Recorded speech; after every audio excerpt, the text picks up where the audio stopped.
본 심리통계 및 상담 연구방법론 강의는 한국상담심리학회 및 한국상담학회 1급, 그리고 청소년 상담사 1급 및 2급 필기를 준비하시는 분들에게 도움을 드리고자 제작하였습니다.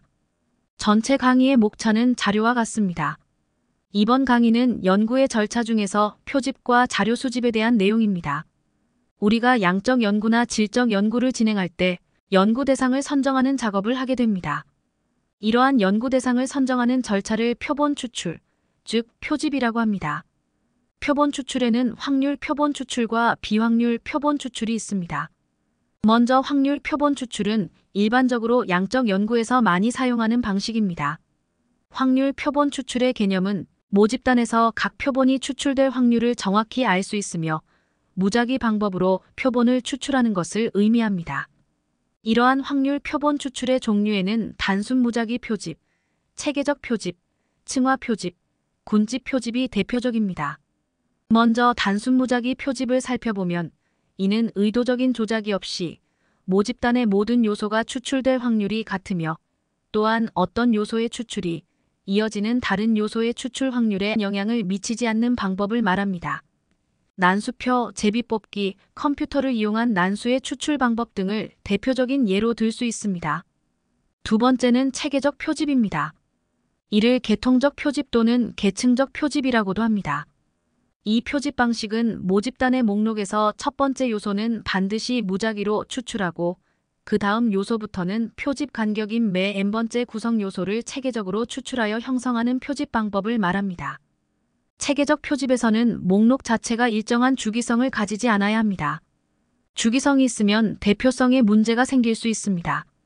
체계적 표집의 대표적인 예가 전화번호부를 사용하는 방법입니다. 추가적인 설명을 드리자면 100명이 있는 전화번호부에서 10명의 연구 대상자를 뽑는다고 할 때 처음에 목록의 순서상 처음 10명 중에서 1명을 무작위로 추출하여 세 번째 사람이 뽑혔다면 그 다음은 13번째, 23번째, 33번째, 43번째, 53번째 등으로 10명 간격으로 체계적으로 표본을 추출하는 방식입니다. 다음은 층화 표집이 있습니다. 이는 유충 표집이라고도 합니다. 층화 표집이나 유충 표집이란 말이 의미하는 것은 층이 있다는 뜻입니다. 즉 모집단과 하위 집단이 있다고 생각하면 이해가 쉬울 것입니다. 층화 표집은 이질적 집단보다 동질적 집단에서 추출한 표본이 표집 오차가 적고 동질성을 확보하고 표본의 대표성을 높이는 데 유리하다는 점에 기초한 표집 방법입니다. 모집단을 일정한 기준에 따라 2개 이상의 동질적인 하위 집단으로 구분하고 각 하위 집단별로 단순 무작위 표집 또는 체계적 표집 방법을 적용하여 표본을 추출하는 방법입니다. 다소 설명이 어렵습니다만 다시 얘기하면 모집단에 대해 이미 알고 있는 지식을 이용하여 모집단을 동질적인 하위 집단으로 나누고 이들 각각의 하위 집단으로부터 필요한 수의 표본을 추출하는 방법입니다. 이 층화 표집에도 비례층화 표집과 비비례층화 표집이 있습니다. 비례층화 표집은 각 하위 집단이 모집단에서 차지하는 점유율에 따라 각 하위 집단의 크기를 추출하는 방법이고 비비례층화 표집은 각 하위 집단의 크기와 무관하게 추출하는 방식입니다. 예를 들어 총 학생 5,000명으로 구성된 모집단에서 모집단의 남녀 비율이 7대 3인 걸 알고 있고 모집단에서 500명의 표본을 추출한다고 할 때 비례층화 표집은 모집단의 남녀 구성비대로 남자 350명, 여자 150명을 뽑는 것이고 비비례층화 표집은 모집단의 남녀 구성비와 상관없이 남자 250명, 여자 250명을 뽑는 것입니다. 다음으로 군집 표집입니다. 이는 집락 표집이라고도 합니다. 군집 표집은 모집단을 이질적인 구성 요소를 포함하는 여러 개의 집락 또는 군집으로 구분한 후 군집을 표집 단위로 하여 무작위로 필요한 수의 군집을 표본으로 추출한 다음 표본으로 추출된 군집에서 다시 필요한 수의 구성 요소를 무작위로 표본 추출하는 방법입니다. 예를 들어 서울시에 재학 중인 중학교 3학년 학생을 남녀 각각 500명씩 표본을 추출한다고 할 때 우선 서울시 25개 구에서 각 구별로 중학교 3학년 2반씩 총 50반을 추출하고 이 추출된 각각의 반에서 남녀를 각각 10명씩 표집하는 방법입니다. 이 페이지의 그림에서 층화 표집과 군지 표집의 차이에 대해 좀 더 쉽게 설명하고 있습니다. 층화 표집은 집단 내, 즉 남자와 여자 집단 각각의 집단 내에서는 동질적이고 집단 간에는 이질적입니다. 군지 표집은 집단 간, 즉 중학교 3학년 반들 간에는 동질적이고 집단 내 각각의 구성원은 이질적이라 가정하고 표집을 하는 것입니다. 다섯 번째로 행렬 표집이 있습니다. 행렬 표집은 피험자와 문항을 동시에 표집할 수 있는 표본 추출 방법입니다. 주로 교육평가에서 유용하게 사용하는 방법입니다. 어떤 검사에 대한 특정 모집단의 능력을 추정하기 위해서는 추출된 피험자들이 모든 문항을 풀지 않아도 된다는 사실에 기초한 방법입니다. 특히 검사의 목적이 개인의 능력보다는 특정 집단의 능력을 측정하고자 할 때 적합한 방법입니다. 이 행렬 표집의 장점은 많은 문항으로 구성된 검사에 유용하며 피험자의 심리적 부담이 적고 시간과 비용을 절약할 수 있다는 점 등을 들 수 있습니다. 한편으로 이 표집 방법의 단점은 개인 성적 산출에는 부적절하고 관리, 시행 및 자료 처리 과정이 복잡하여 이 부분에 시간과 노력이 많이 든다는 점입니다. 다음으로 비확률 표본 추출에 대해 살펴보겠습니다. 비확률 표본 추출은 일반적으로 질적 연구에서 많이 사용하는 방법입니다. 비확률 표본 추출은 무작위 방법과 같은 확률 표본 추출이 불가능하거나 비경제적일 경우에 연구자가 임의로 모집단과 비슷하다고 생각하는 성격의 표본을 추출하는 방법입니다. 연구자의 주관에 의해 표본이 선택되므로 오차를 포함할 뿐만 아니라 오차에 대한 분석이 불가능한 문제가 있습니다. 비확률적 표본 추출의 종류에는 편의 표집, 유의 표집, 할당 표집, 눈덩이 표집 등이 있습니다. 먼저 편의 표집은 임의 표집, 우발적 표집 또는 우연적 표집이라고도 합니다. 편의 표집은 연구자가 손쉽게 얻을 수 있는 대상들을 임의로 표본으로 삼는 방법을 말합니다. 편의 표집은 모집단의 정보가 없거나 모집단이 거의 동질적이라고 판단되는 경우 사용하는 방법입니다. 이 방법은 비용이 적게 들고 시간 절약이 가능하다는 장점이 있는 반면 표본 오차가 크고 표본의 대표성과 결론의 일반화에 한계가 있어 외적 타당도가 낮은 문제점이 있습니다. 두 번째로 유의 표집은 판단 표집 또는 의도적 표집이라고도 합니다. 유의 표집은 연구자의 주관적 판단 기준에 의해 모집단을 가장 잘 대표한다고 생각하는 대상을 임의로 표집하는 방법을 말합니다. 유의 표집은 모집단에 대한 정보가 많은 경우 그리고 모집단의 성격이 이질적이거나 표본의 수가 적을 때 효과적으로 사용될 수 있습니다. 이 방법도 표본의 대표성 문제가 있어 외적 타당도가 낮고 모집단에 대한 상당한 전문적 지식이 필요하다는 문제가 있습니다. 세 번째로는 할당 표집이 있습니다. 할당 표집은 모집단이 갖는 어떤 특성, 예를 들어 성별 등의 모집단의 비율 특성에 맞추어 표본 수를 할당하고 할당된 수의 표본을 임의로 추출하는 방법을 말합니다. 할당 표집은 모집단의 특성을 미리 알아야 하는 어려움이 있어 연구자의 지식과 문헌 고찰이 필수적입니다. 할당 표집은 신속하고 간편한 방법으로 조사 목적을 충족시킬 수 있어 경제적인 장점이 있습니다. 할당 표집은 확률 표집의 층화 표집과 유사한 점이 있으나 차이점은 무작위 방법이 아니라 인위적 방법이라는 점에 있습니다.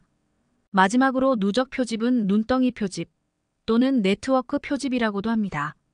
누적 표집은 처음에는 연구에 필요한 특성을 갖춘 소수의 표본을 찾고 그 표본을 통해 다른 사람을 소개받아 점차 표본 수를 늘려가는 표집 방법입니다. 연구자가 다른 방식으로는 표본을 모으기 어렵거나 불가능한 경우에 적합한 표집 방법입니다. 이 누적 표집의 단점은 소개하는 사람의 주관적 편견이 개입될 수 있다는 점입니다. 대표적인 예로 에이즈 감염자의 표본을 생각할 수 있습니다. 다음으로 표본 오차에 대해 공부해 보겠습니다. 어쩌면 처음으로 본격적으로 통계에 관해 공부하는 부분이고 다소 어렵고 혼동되는 개념들이 등장하는 부분으로 보입니다.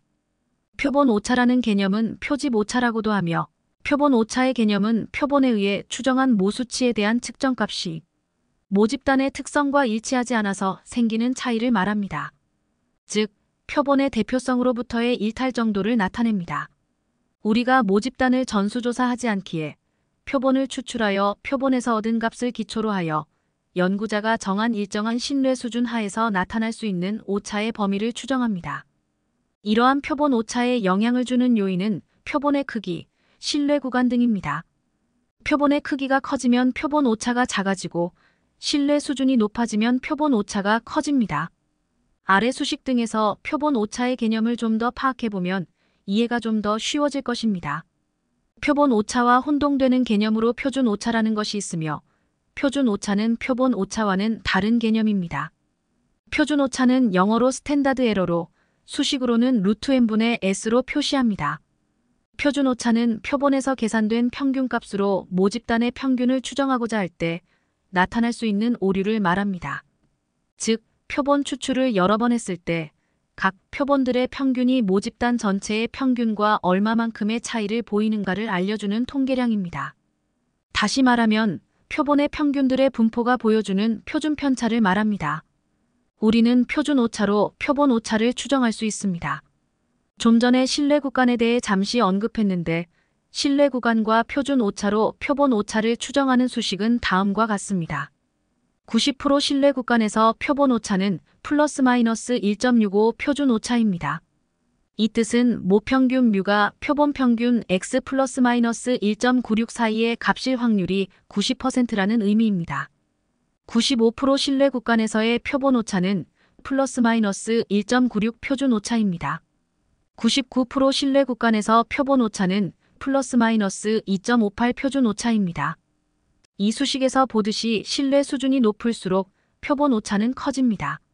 쉽게 설명하면 모평균 뮤가 어떤 범위 안에 있다고 99%의 신뢰를 갖기 위해서는 표본 오차의 범위가 더 넓어야 한다는 의미입니다.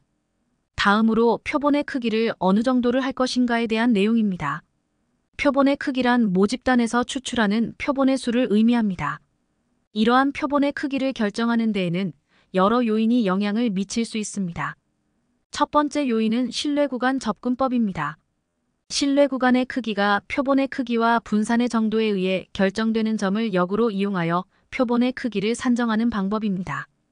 이는 모집단의 분산이 알려져 있는 경우 적용 가능한 방법입니다.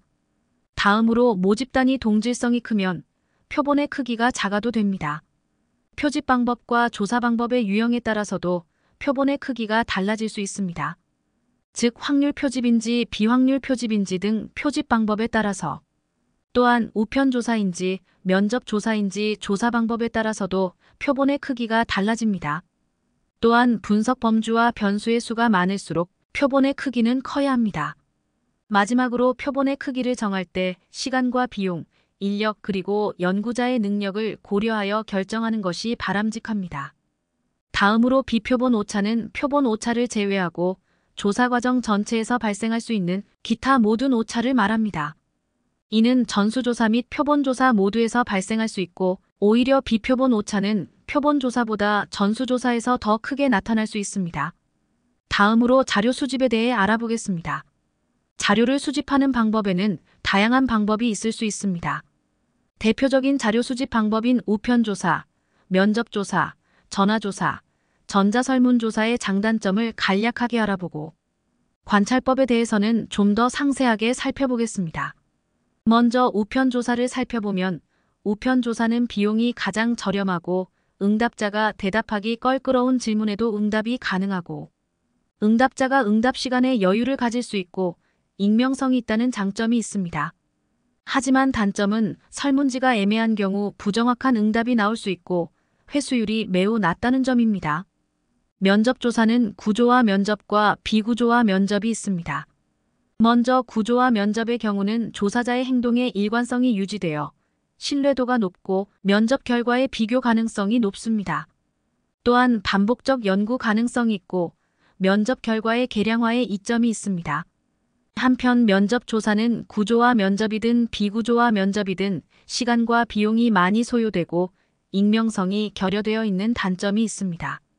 또한 구조화 면접은 새로운 사실의 발견 가능성이 낮고 조사 과정의 유연성이 부족하며 응답자의 면접 상황 적응도가 낮은 단점이 있습니다. 상대적으로 비구조화 면접은 응답자의 면접 상황에 대한 적응도가 높고 여러 번 수정하여 질문을 할 수 있기에 얻고자 하는 자료를 얻을 수 있어 면접 결과의 타당도가 높고 새로운 사실 발견 가능성이 높은 장점이 있습니다. 반면 다른 결과와의 비교 가능성이 낮고 구조화 면접에 비해 신뢰도가 낮은 단점이 있습니다. 전화조사는 시간과 비용을 절약할 수 있고 신속히 할 수 있으며 조사자를 감독하기 쉽고 접근성이 좋은 장점이 있는 반면 길이가 긴 질문을 하기 어렵고 질문 내용이 제한적이며 민감한 주제에 대해 답을 듣기가 어려울 수 있고 응답자를 통제하기 어려워 신뢰도에 문제가 있을 가능성이 높다는 단점이 있습니다. 또한 특히 요즘은 개인정보법 등이 강화되어 전화번호를 입수하기 어려운 문제점도 있습니다. 요즘 대세인 전자설문조사는 인터넷으로 하는 조사를 말하는데 조사 및 분석이 용이하고 신속하고 경제적이며 시간 및 공간적 제약이 없고 동영상 등 보조자료를 활용하여 설문조사를 할 수 있는 장점이 있습니다. 하지만 인터넷에 익숙한 사용자만 응답이 가능하여 응답자의 편중 현상이 있을 수 있고 응답자의 통제가 어렵고 응답률이 낮다는 단점이 있습니다. 마지막으로 관찰법에 대해서는 다음 페이지에서 좀 더 상세하게 살펴보겠습니다. 관찰법은 물어보거나 대답하는 것 없이 조사 대상의 행동 패턴을 관찰하고 기록함으로써 자료를 수집하는 방법을 말합니다. 현장에서 일어나는 연구이기에 현장 연구라고도 합니다. 관찰법은 인간의 외부적 행동들에 관한 자료를 수집하는 데 효과적이며 관찰자가 자료를 산출하는 방법입니다. 관찰법은 정확하고 세밀한 자료 수집에 유용하고 조사 대상자와 대화가 불가능한 경우 사용이 가능한 장점이 있습니다. 반면 관찰 조사는 행동의 내면적 요인을 측정하는 것이 불가능하고 소수를 대상으로 하므로 일반화가 어렵고 외적 타당도가 낮으며 관찰 시점과 기록 시점의 차이에 따른 오차 발생 가능성이 있다는 단점이 있습니다. 관찰법에는 관찰법이 적절한 경우와 적절하지 못한 경우가 있습니다. 관찰법은 행동 측정의 정확성이 중요한 경우와 짧은 시간 내에 이루어지는 행동을 측정하는 데에 적합합니다. 하지만 관찰법은 개인의 내면을 측정하는 것은 불가능하고 사적인 행동을 직접 관찰하는 것에는 한계가 있습니다. 이러한 관찰법은 관점에 따라 다음과 같이 분류하고 있습니다. 첫째, 행동 수행 당시에 관찰이 되는가 혹은 나중에 관찰되는가에 따라서 직접 관찰과 간접 관찰로 분류합니다. 즉, 직접 관찰은 연구자가 조사 대상을 직접 만나보면서 관찰을 수행하는 것이고 간접 관찰은 직접적인 관찰이 어려운 경우 기록이나 문헌 등을 통해 간접적으로 관찰하는 것을 의미합니다. 둘째, 피관찰자가 관찰 사실을 인지하는가 혹은 모르는가에 따라서 공개적 관찰과 비공개적 관찰로 분류합니다. 셋째, 관찰 기록지가 정형화되었는가 그렇지 않은가에 따라서 정형화된 관찰과 비정형화된 관찰로 분류합니다. 넷째, 관찰 상황이 자연 상태인가 혹은 인위적인가에 따라서 자연 상태 관찰과 인위적 상태 관찰로 분류합니다. 마지막으로 사람이 직접 관찰하는가 혹은 기계를 이용하는가에 의해 인적 관찰과 기계적 관찰로 분류합니다. 지금까지 연구의 절차 중 표집과 자료 수집에 대해 공부해 보았습니다. 영상을 보고 공부하시느라 수고가 많으셨습니다. 다음 영상에서 다시 뵙겠습니다. 감사합니다.